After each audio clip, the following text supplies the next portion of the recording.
My name is Aubrey Vance. I am 27 years old. And last week at a tense family dinner in my mom's cluttered dining room overlooking the quiet streets of Carson City, Nevada, I watched the unfair burden I'd carried for years finally erupt into chaos. The table was laden with her usual spread takeout pizza from a local spot near the state capitol building where tourists milled about during the day, mixed with reheated leftovers from the fridge, the scent of garlic and cheese mingling with the faint desert dust that always seemed to seep in through the windows. The Sierra Nevada mountains loomed in the distant twilight, their rugged outlines a stark contrast to the domestic storm brewing inside. My older sister Ava was lounging at one end, scrolling her phone and complaining about her exhausting day at her part-time gig in a downtown boutique, while my other older sister Lily laughed along, tossing crumbs onto the floor without a care.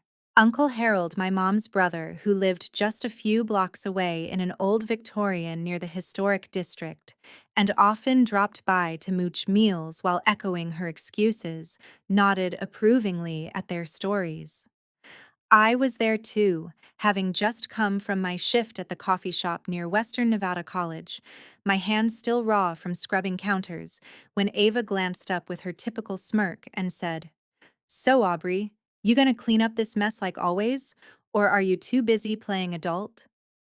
Uncle Harold chuckled, and my mom just shrugged, saying it wasn't a big deal. I didn't explode right away.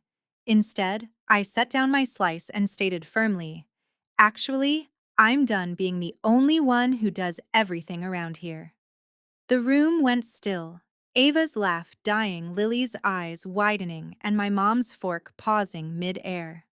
When she dismissed me as too dramatic, suggesting I could leave if I hated it so much, the words hit like a challenge I was finally ready to accept. In that charged moment, every overlooked effort, every dismissed complaint surged back, and I knew this dinner would mark the end of my silent suffering. If you want to know how the youngest daughter in a family where her older sisters were coddled and excused from any real responsibility built up the courage to walk away, leaving them to face the consequences of their laziness at a routine family gathering that turned explosive and the devastating fallout that followed, stay tuned until the end. It's a raw look at breaking free from unequal family dynamics. Have you ever been stuck as the family fixer while others coasted? Share in the comments what pushed you to set boundaries, or if you'd have left sooner in my place. I wasn't always the resolute woman who could declare her independence at a family dinner and follow through without looking back. Growing up in Carson City, Nevada, with its blend of historic charm and wide-open desert landscapes, I was the overlooked 10-year-old trailing behind, while my older sisters Ava at 15 and Lily at 13 basked in the freedom my mom granted them. Our home was a modest ranch-style house on the east side, near the community college where locals often took evening classes and family life revolved around their whims. My mom would let them skip helping with yard work, claiming they needed time for school activities like cheerleading at Carson High, while I mowed the lawn under the hot sun, the scent of sagebrush mixing with grass clippings. Their rooms stayed messy havens, but mine had to be spotless, or I'd hear complaints about setting a bad example. Holidays meant them lounging during preparations for barbecues in Fuji Park, where families gathered for picnics amid the cottonwoods, while I chopped vegetables and cleaned up spills. When Ava got her first car, a used sedan, my mom helped finance. I was stuck biking to school, told I was independent enough without one. Uncle Harold, who worked sporadically at the state offices downtown and often crashed our dinners, would pat their backs for minor achievements like passing a test, but ignore my straight A's, saying girls like me didn't need extra praise. My mom, a clerk at a local government building near the Capitol, handled finances loosely but expected me to track household budgets from a young age, balancing checkbooks, while Ava and Lily spent allowance on mall trips to Reno, just a short drive away. Complaints earned me labels like whiny, with my mom insisting the older ones had it harder growing up.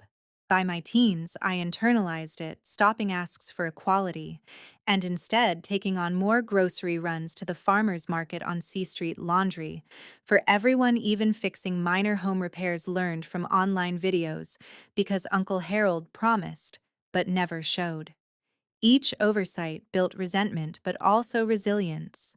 Family outings to Lake Tahoe, where we'd rent cabins for weekends, saw me packing and cleaning while they swam, turning leisure into labor.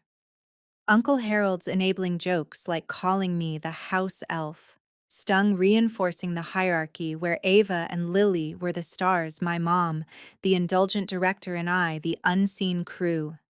Somewhere in those years of being the default fixer, a quiet plan formed I'd endure until I could escape using the skills they'd forced on me to build a life where their neglect no longer defined me. Adulthood should have lightened the load, but in Carson City, with its small town feel and proximity to outdoor escapes, like the Pine Nut Mountains, the imbalance only grew. At 20, I enrolled in business classes at Western Nevada College, commuting from home to save on dorms. But my days blurred into exhaustion. Mornings meant prepping breakfast for Ava and Lily, who slept in despite part-time jobs.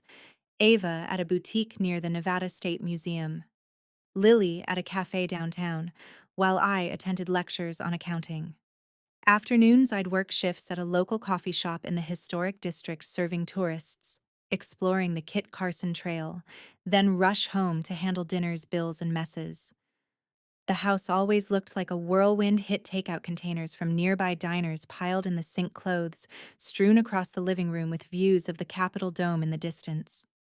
Uncle Harold would drop by evenings, adding to the chaos by leaving beer cans expecting me to tidy, while he chatted with my mom about family matters.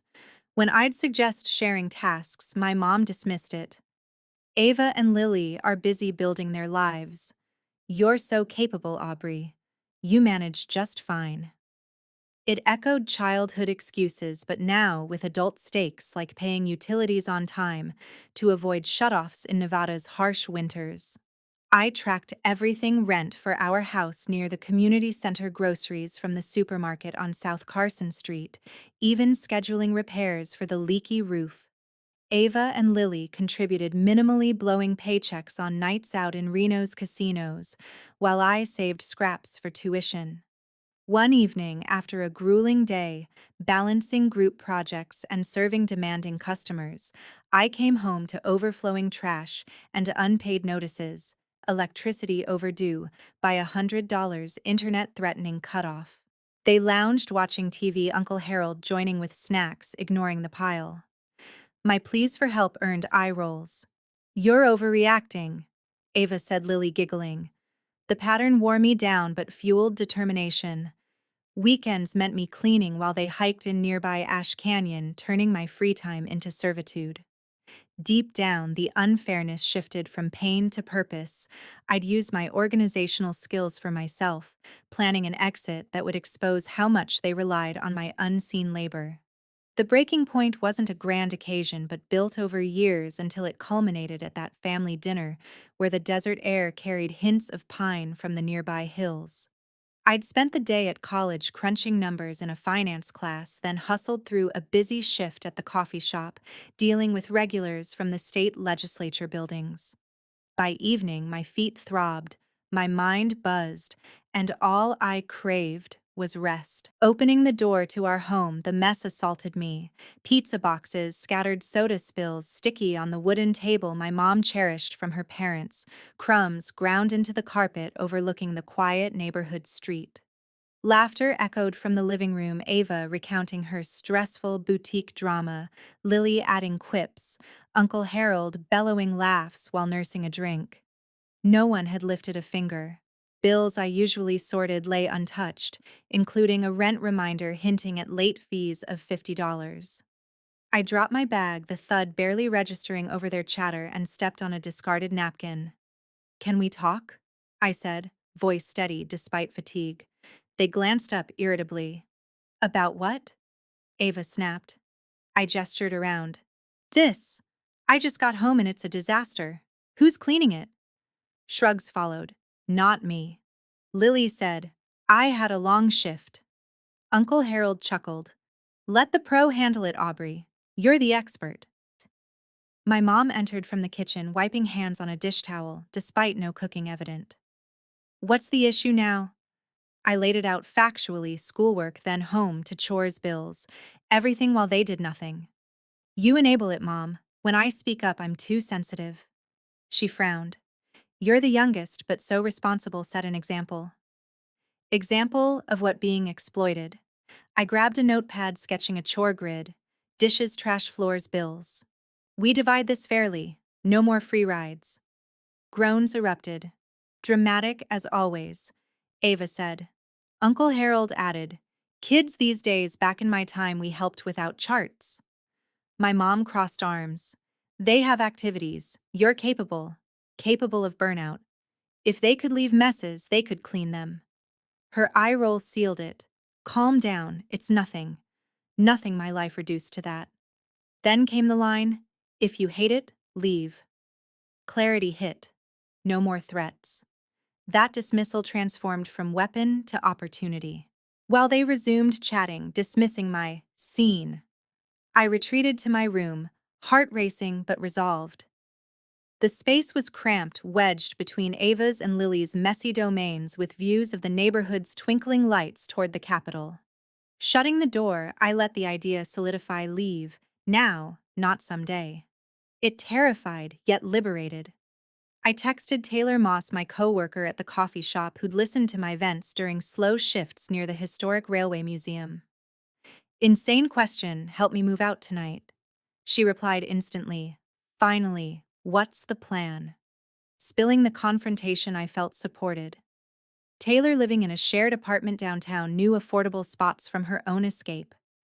Scrolling listings on my phone, options appeared: small rooms in older buildings near the college, rents around $600 monthly, feasible with my savings of $2,000 from tips. One stood out: a tiny unit in a complex off North Carson Street, basic but private, with a window overlooking the desert scrub. I messaged the landlord, expecting delay. Instead, a quick response: available now, come see. Adrenaline surged. Telling my mom I was going for a drive to clear my head, she barely acknowledged, focused on Uncle Harold's story. The drive through Carson City's quiet streets, past the State Museum and government offices, felt surreal. The room was plain, narrow bed, desk, shared bath, but symbolized freedom. The landlord outlined terms: first month's rent of $600, deposit of $400. I nodded, handing over cash from my stash. Keys in hand, possibility solidified. Back home, I packed quietly, closed laptop for classes, documents like my birth certificate, and bank statements I'd managed alone. No drama, just efficiency. Guilt flickered. What if they crumbled? But resolve countered: they'd learn or face consequences. This wasn't vengeance. It was self-preservation. Zipping the bag, I stepped into the hallway, the weight literal and metaphorical. The confrontation unfolded like a storm in the dining room, where remnants of dinner still littered the table under the dim chandelier. My mom called casually, "What's with the bag?" I stood firm. "I'm taking your advice, leaving since I hate it here." Shock rippled. Ava's phone dropped. Lily stared. Uncle Harold sputtered beer. "Not funny," my mom said, rising. "I'm serious, signed for a room, have keys." They erupted, abandoning us. Ava accused. "Selfish?" Lily added. Uncle Harold, "over chores, grow up." My mom paled. "After all I've done, roof, food, sacrifices," I countered. "Basics don't mean lifelong servitude. Families share, not exploit one." Panic edged her voice. "Who'll handle things?" I placed bills on the table: electricity overdue by $200, rent notice for $1,500 monthly. "You, or teach them. I've shielded you long enough." Her mouth gaped. "Ava, you'll crawl back." I shook my head. "No, I care but won't break for you." Voices rose, accusations flew. "Ruining the family, childish." But I walked out, door slamming, cool Nevada night air hitting like relief. The drive to my new place past the lit Capitol and quiet parks blurred with emotions. Unpacking in the sparse room, silence enveloped no demands, just peace. My phone exploded. Where's the detergent? Bills due help. I stared, old instincts urging response, but boundaries held figurate, instructions in the drawer. No more. That night alone on the stiff bed, I cried not regret, but release from the role that had nearly erased me.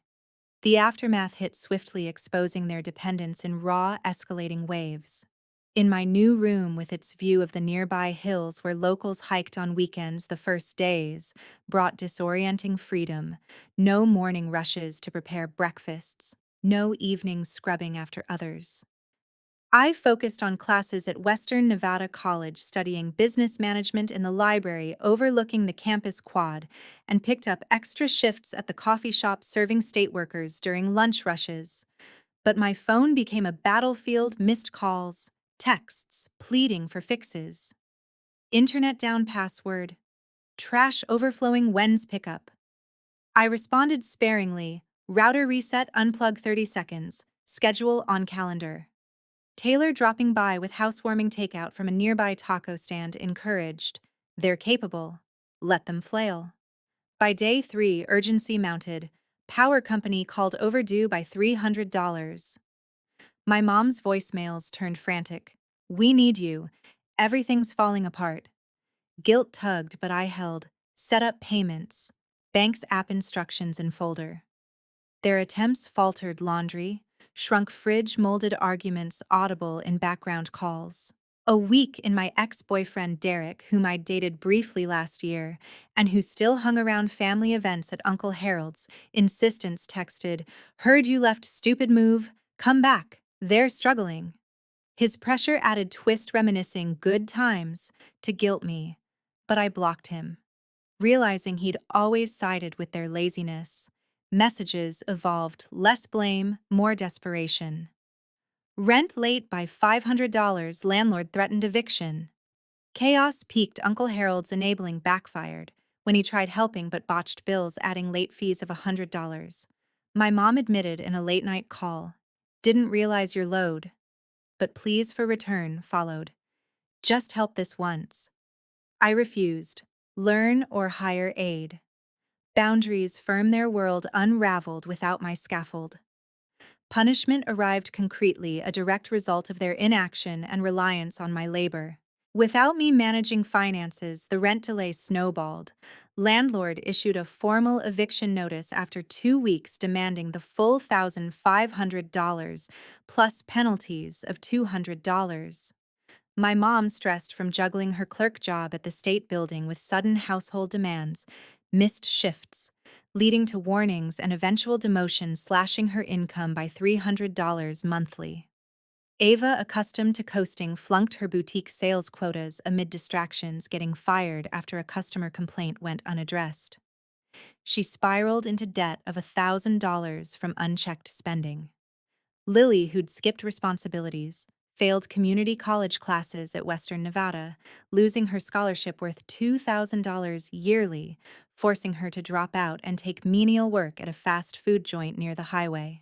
Uncle Harold, who often borrowed from my mom, faced his own fallout. His sporadic gigs dried up when family drama leaked via local gossip in Carson City's tight-knit community, tarnishing his reputation and leaving him couch surfing after his own rent lapsed by $400. Attempts to drag me back intensified. A lawyer's letter prompted by Uncle Harold demanded I return or pay compensation of $1,000 for abandoning duties. But my response via free legal aid from the college clinic highlighted their neglect, threatening countersuit for emotional distress. They dropped it, frantic texts begging forgiveness. The house was lost, evicted after a month. They scattered my mom to a dingy studio apartment downtown Health, declining with anxiety attacks requiring medical bills of $500 uninsured. Ava and Lily to shared rentals with strangers, resenting the grind. Their lives, once cushioned by my efforts, became harsh lessons in accountability, reputations frayed in our small capital city, where word traveled fast among government workers and historic tour groups. Cutting them off was final, a healthy severance from the toxicity that had nearly consumed me.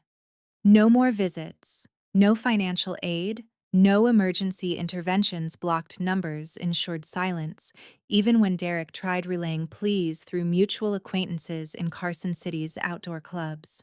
I thrived in my modest room, decorating with thrift finds from local markets near the Nevada State Railroad Museum, focusing on graduating with my business degree while advancing to manager at the coffee shop, earning an extra $200 monthly. Taylor became a close ally, introducing me to a hiking group in the nearby canyons where I built new connections free from family shadows. Donating time to community centers helping overburdened youth, I found purpose, mentoring teens on boundaries, echoing my journey. A year later, hearing through distant channels of their ongoing struggles, my mom's job loss to full unemployment, sisters' failed attempts at stability, I felt no triumph, only confirmation that my exit was necessary. The lesson etched deep: family bonds don't justify exploitation. Your worth isn't in silent service. They lost comfort, security, and unity through their choices, while I gained autonomy and peace. If you're the unseen pillar in your home, stop waiting for change. See your value, draw lines unapologetically, and walk if needed. Do not let blood ties erode your spirit. Choose self preservation fiercely. Thanks for hearing my story. If it echoes yours, comment what finally made you say enough.